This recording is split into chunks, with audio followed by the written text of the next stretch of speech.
नमस्कार दोस्तों, कैसे हैं आप सब लोग।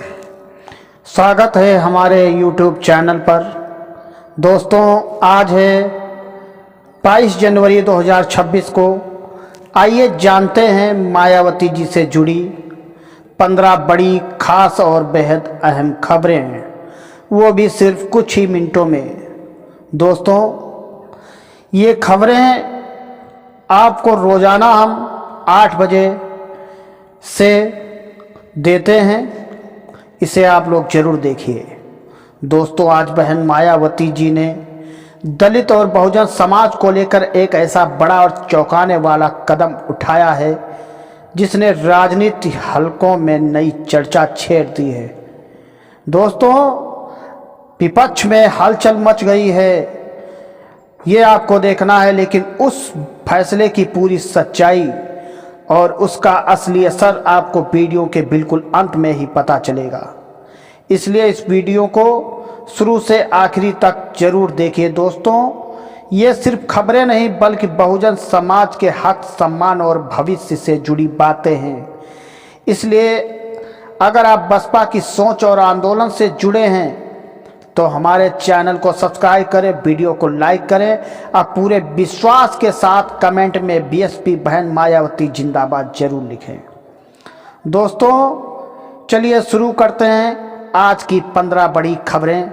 लेकिन दोस्तों, यदि हमारी खबरें आपको अच्छी लगें तो अपने दोस्तों, रिश्तेदारों के व्हाट्सएप, इंस्टाग्राम और फेसबुक पर जरूर शेयर करें, ताकि मायावती को मुख्यमंत्री से प्रधानमंत्री पद तक ले जाने का सफ़र एक सरल और निश्चित रूप से हो जाए। चलो शुरू करते हैं आज की 15 बड़ी खबरें।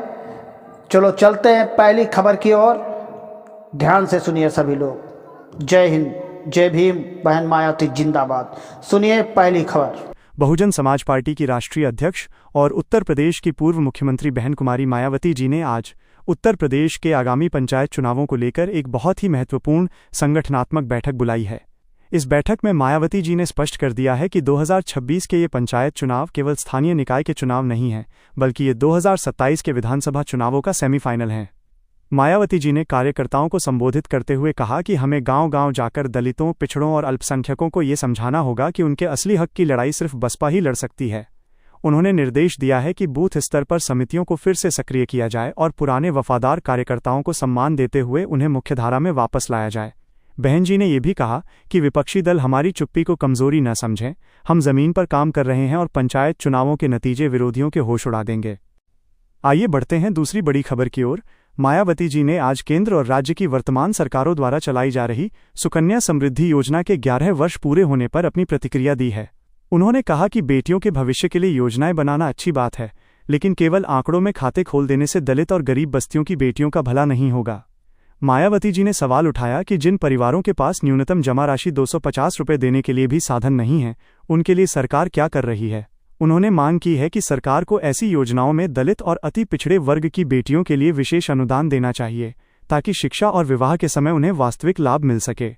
उन्होंने अपनी पुरानी सरकारों की याद दिलाते हुए कहा कि बसपा शासन में महामाया गरीब बालिका आशीर्वाद योजना जैसी स्कीमें सीधे तौर पर गरीब परिवारों को नकद लाभ पहुंचाती थीं, जबकि आज की सरकारें केवल विज्ञापनों पर करोड़ों खर्च कर रही हैं। आइए बढ़ते हैं तीसरी बड़ी खबर की ओर। आज मायावती जी ने इलेक्ट्रॉनिक वोटिंग मशीन यानी ईवीएम को लेकर एक बार फिर कड़ा रुख अपनाया है। उन्होंने कहा कि देश के भीतर और बाहर से जिस तरह की खबरें आ रही हैं, उससे लोकतंत्र में जनता का विश्वास डगमगा रहा है। मायावती जी ने मांग की है कि 2026 में होने वाले सभी स्थानीय और आगामी बड़े चुनाव बैलेट पेपर से कराए जाने चाहिए। उन्होंने तर्क दिया कि जब विकसित देश बैलेट पेपर की ओर लौट रहे हैं, तो भारत में तकनीक के नाम पर पारदर्शिता के साथ समझौता क्यों किया जा रहा है। उन्होंने कार्यकर्ताओं से कहा कि ईवीएम की गड़बड़ियों के बावजूद हमें अपनी वोटिंग प्रतिशत को इतना बढ़ाना होगा कि कोई भी धांधली हमें जीत से न रोक सके। बहन जी ने विपक्षी दलों को भी घेरा और कहा कि चुनाव के समय सब ईवीएम का रोना रोते हैं, लेकिन संसद में ठोस रणनीति बनाने में विफल रहते हैं। आइए बढ़ते हैं चौथी बड़ी खबर की ओर। मायावती जी ने आज उत्तर प्रदेश में सरकारी भर्तियों के विज्ञापन और प्रक्रिया पर गंभीर सवाल उठाए हैं। हाल ही में पुलिस भर्ती और अन्य विभागों में निकली रिक्तियों का जिक्र करते हुए बहन जी ने कहा कि सरकार केवल चुनाव नजदीक आते देख विज्ञापनों का सहारा ले रही है, लेकिन हकीकत में नियुक्तियां नहीं हो रही हैं। उन्होंने सोशल मीडिया और प्रेस नोट के जरिए सरकार को घेरा कि दलितों, पिछड़ों और आर्थिक रूप से कमजोर वर्गों EWS के लिए आरक्षित पदों पर जो बैकलॉग है उसे भरने के लिए कोई ठोस कदम नहीं उठाए जा रहे हैं। मायावती जी ने आरोप लगाया कि वर्तमान सरकार की नीतियां ऐसी हैं जिससे सरकारी नौकरियां कम होती जा रही हैं और निजीकरण को बढ़ावा देकर बहुजन समाज के युवाओं का हक मारा जा रहा है। उन्होंने चेतावनी दी कि यदि समय रहते इन रिक्तियों को पारदर्शिता के साथ नहीं भरा गया तो बसपा सड़कों पर उतरकर युवाओं के हक की आवाज़ बुलंद करेगी। आइए बढ़ते हैं पांचवी बड़ी खबर की ओर। मायावती जी ने आज देश में जातिगत जनगणना के मुद्दे पर अपनी स्थिति को फिर से बेहद स्पष्ट और मजबूत तरीके से रखा है। उन्होंने कहा कि कांग्रेस और समाजवादी पार्टी जैसे दल आज जातिगत जनगणना की बात कर रहे हैं, लेकिन जब ये केंद्र और राज्य की सत्ता में थे तब इन्होंने इस मुद्दे पर चुप्पी क्यों साधे रखी थी। मायावती जी ने कहा कि बसपा शुरू से ही जिसकी जितनी संख्या भारी उसकी उतनी हिस्सेदारी के सिद्धांत पर काम कर रही है। उन्होंने केंद्र सरकार से मांग की है कि राष्ट्रीय स्तर पर तत्काल जातिगत जनगणना कराई जाए ताकि सामाजिक और आर्थिक रूप से पिछड़े वर्गों के लिए बेहतर योजनाएं बनाई जा सकें। उन्होंने समाज को सावधान करते हुए कहा कि विपक्षी दल केवल चुनाव जीतने के लिए इस मुद्दे का इस्तेमाल कर रहे हैं, जबकि बसपा का मकसद वास्तव में दबे कुचले लोगों को सत्ता और शासन में उनका असली हक दिलाना है। आइए बढ़ते हैं छठी बड़ी खबर की ओर। आज मायावती जी ने पार्टी के उत्तराधिकारी और नेशनल कोऑर्डिनेटर आकाश आनंद को लेकर चल रही चर्चाओं पर विराम लगाते हुए उन्हें नई जिम्मेदारियां सौंपी हैं। बहन जी ने कहा कि आकाश आनंद पूरी परिपक्वता के साथ देश भर में पार्टी के कैडर को मजबूत कर रहे हैं।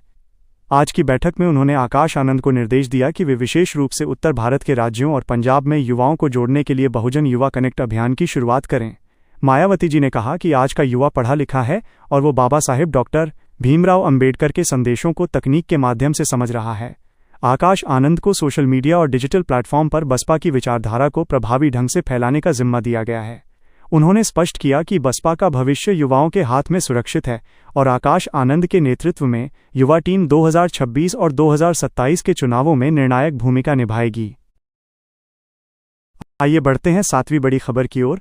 मायावती जी ने आज संसद और राज्य विधानसभाओं के गिरते स्तर पर अपनी गहरी चिंता व्यक्त की है। उन्होंने सोशल मीडिया पर एक विस्तृत पोस्ट साझा करते हुए कहा कि लोकतांत्रिक संस्थाओं में जिस तरह से कार्य दिवस घट रहे हैं और सदन की कार्यवाही हंगामे की भेंट चढ़ रही है वो देश के लिए शुभ संकेत नहीं है। बहन जी ने मांग की है कि संसद और विधानमंडलों के सत्र साल में कम से कम 100 दिन अनिवार्य रूप से चलने चाहिए। उन्होंने कहा कि चर्चा के बिना कानून बनाना लोकतंत्र का अपमान है।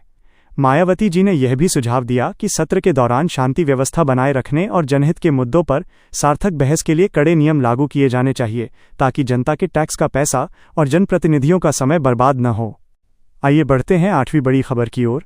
आज मायावती जी ने महिलाओं की सुरक्षा और स्वावलंबन को लेकर उत्तर प्रदेश सरकार को आईना दिखाया है। उन्होंने कहा कि प्रदेश में आए दिन महिलाओं के साथ हो रही अप्रिय घटनाएं ये साबित करती हैं कि कानून व्यवस्था का इकबाल खत्म हो चुका है।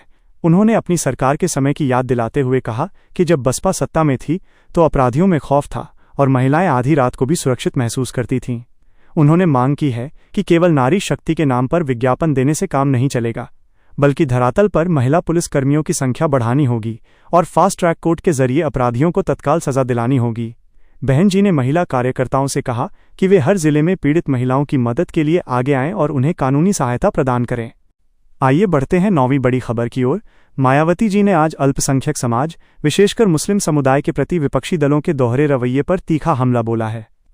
उन्होंने हाल ही में श्रावस्ती के एक मदरसे को लेकर आए अदालती फैसले और प्रशासनिक कार्रवाई पर प्रतिक्रिया देते हुए कहा कि सरकारों को किसी भी शैक्षणिक संस्थान के खिलाफ कार्रवाई करते समय द्वेष की भावना से बचना चाहिए। उन्होंने कहा कि शिक्षा सबका अधिकार है और अगर कहीं कोई कमी है तो उसे सुधारने का मौका मिलना चाहिए, न कि उसे सीधे बंद कर देना चाहिए। मायावती जी ने मुस्लिम समाज को आगाह किया कि सपा और कांग्रेस ने उन्हें केवल वोट बैंक समझा है, जबकि बसपा ने हमेशा उनके सम्मान और सुरक्षा की गारंटी दी है। उन्होंने भाईचारा कमेटियों को निर्देश दिया कि वे अल्पसंख्यक बस्तियों में जाकर बसपा की विचारधारा का प्रचार करें और उन्हें गुमराह होने से बचाएं। आइए बढ़ते हैं 10वीं बड़ी खबर की ओर। मायावती जी ने आज बढ़ती हुई महंगाई और आसमान छूती कीमतों पर केंद्र और राज्य सरकार को आड़े हाथों लिया है। बहन जी ने कहा कि जिस रफ्तार से दूध, दाल, तेल और ईंधन के दाम बढ़ रहे हैं उससे गरीब और मध्यम वर्ग की कमर टूट गई है। उन्होंने सरकार से सवाल किया कि आखिर क्यों आवश्यक वस्तुओं की कीमतें नियंत्रित करने में शासन विफल साबित हो रहा है। मायावती जी ने मांग की है कि सरकार को विज्ञापनों और बड़े बड़े आयोजनों पर हो रहे खर्च को कम करके आम जनता को सब्सिडी और राहत देनी चाहिए। उन्होंने कहा कि बसपा के शासनकाल में कीमतों पर सख्त नियंत्रण रखा जाता था ताकि किसी भी गरीब की थाली से रोटी कम न हो, लेकिन आज की नीतियां केवल मुट्ठी भर बड़े पूंजीपतियों को लाभ पहुंचा रही हैं और 95 करोड़ से ज़्यादा लोग सरकारी राशन पर निर्भर होने को मजबूर हैं। आइए बढ़ते हैं 11वीं बड़ी खबर की ओर। आज मायावती जी ने किसानों की समस्याओं और विशेष रूप से एमएसपी यानी न्यूनतम समर्थन मूल्य के मुद्दे पर अपना समर्थन दोहराया है। उन्होंने कहा कि देश का अन्नदाता आज भी अपनी जायज़ मांगों के लिए सड़कों पर है, जो किसी भी लोकतांत्रिक देश के लिए चिंताजनक है। बहन जी ने केंद्र सरकार से आग्रह किया कि वे किसानों के प्रति हठधर्मी रवैया छोड़कर उनसे सहानुभूतिपूर्वक वार्ता करें। उन्होंने कहा कि जब तक किसानों को उनकी फसल का लाभकारी मूल्य नहीं मिलेगा और एमएसपी की कानूनी गारंटी नहीं दी जाएगी, तब तक उनकी आर्थिक स्थिति नहीं सुधरेगी। मायावती जी ने यह भी कहा कि बसपा हमेशा किसानों के साथ खड़ी है और आने वाले समय में उनकी आवाज़ को संसद से लेकर सड़क तक और भी मजबूती से उठाएगी। आइए बढ़ते हैं 12वीं बड़ी खबर की ओर। मायावती जी ने आज उत्तर प्रदेश की कानून व्यवस्था को लेकर एक बार फिर कड़ा प्रहार किया है। हाल ही में आगरा और अन्य जिलों में दलितों पर हुए अत्याचार की घटनाओं का जिक्र करते हुए उन्होंने कहा कि प्रदेश में जंगल राज जैसी स्थिति बनती जा रही है। बहन जी ने आरोप लगाया कि अपराधियों को कहीं न कहीं सत्ता का संरक्षण प्राप्त है, जिसके कारण उनके हौसले बुलंद हैं। उन्होंने चेतावनी दी कि अगर सरकार ने दलितों और पिछड़ों की सुरक्षा सुनिश्चित नहीं की तो बसपा चुप नहीं बैठेगी। उन्होंने अधिकारियों को याद दिलाया कि वे संविधान के प्रति जवाबदेह हैं, न कि किसी विशेष विचारधारा के प्रति। मायावती जी ने पीड़ित परिवारों को उचित मुआवजा और दोषियों को कड़ी सजा देने की मांग की है, ताकि समाज में। आइए बढ़ते हैं 13वीं बड़ी खबर की ओर। मायावती जी ने आज बसपा की भविष्य की रणनीति को लेकर एक बहुत बड़ा और ऐतिहासिक ऐलान किया है। उन्होंने साफ कर दिया है कि 2027 के उत्तर प्रदेश विधानसभा चुनाव में बहुजन समाज पार्टी किसी भी छोटे या बड़े दल के साथ गठबंधन नहीं करेगी। बहन जी ने कहा कि अतीत के कड़वे अनुभवों से हमने सीखा है कि गठबंधन से बसपा का वोट तो दूसरी पार्टियों को ट्रांसफर हो जाता है, लेकिन दूसरी पार्टियों का वोट बसपा को नहीं मिलता। उन्होंने कहा कि बसपा अपने दम पर सर्वजन हिताय सर्वजन सुखाय की सरकार बनाएगी। मायावती जी ने कार्यकर्ताओं को जीत का मंत्र देते हुए कहा कि हमें गठबंधन के भरोसे नहीं, बल्कि अपनी मेहनत और कैडर के भरोसे मैदान में उतरना है। उन्होंने विरोधियों पर तंज कसते हुए कहा कि जो लोग हमें कमजोर मान रहे हैं, उन्हें 2027 के नतीजे वैसे ही चौंकाएंगे जैसे 2007 में चौंकाया था। आइए बढ़ते हैं 14वीं बड़ी खबर की ओर।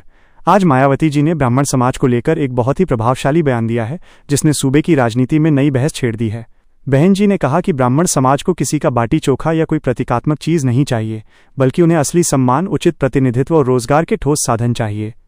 उन्होंने याद दिलाया कि बसपा के शासनकाल में ब्राह्मण समाज के लोगों को न केवल उच्च पदों पर बिठाया गया, बल्कि उन्हें पूरी सुरक्षा और सम्मान भी दिया गया। मायावती जी ने कहा कि अन्य दलों ने ब्राह्मणों को केवल वोट बैंक की तरह इस्तेमाल किया और चुनाव के बाद उन्हें हाशिए पर धकेल दिया। उन्होंने प्रबुद्ध वर्ग से अपील की है कि वे किसी के बहकावे में न आएं और एक बार फिर बसपा के साथ जुड़कर प्रदेश में भाईचारा और विकास का राज कायम करें। आइए बढ़ते हैं 15वीं बड़ी खबर की ओर, जिसका आप सभी को बेसब्री से इंतजार था। आज मायावती जी ने बहुजन समाज के हक में वो कौन सा चौंकाने वाला कदम उठाया है जिसने हलचल मचा दी है। दरअसल बहन जी ने आज घोषणा की है कि आने वाले समय में वे बहुजन स्वाभिमान यात्रा की शुरुआत खुद करने वाली हैं, जो गांव-गांव जाकर दलितों और पिछड़ों को उनके संवैधानिक अधिकारों के प्रति जागरूक करेगी। लेकिन सबसे बड़ा फैसला ये है कि उन्होंने अब सीधे तौर पर निजी क्षेत्र में आरक्षण की मांग को लेकर एक बड़ा आंदोलन छेड़ने का संकेत दिया है। उन्होंने कहा कि सरकारी नौकरियां खत्म की जा रही हैं, इसलिए अब समय आ गया है कि निजी क्षेत्रों में भी हमारे समाज को हक मिले। बहन जी का यह फैसला आने वाले समय में देश की राजनीति की दिशा बदल सकता है और बहुजन समाज के युवाओं के लिए सुनहरे भविष्य के द्वार खोल सकता है।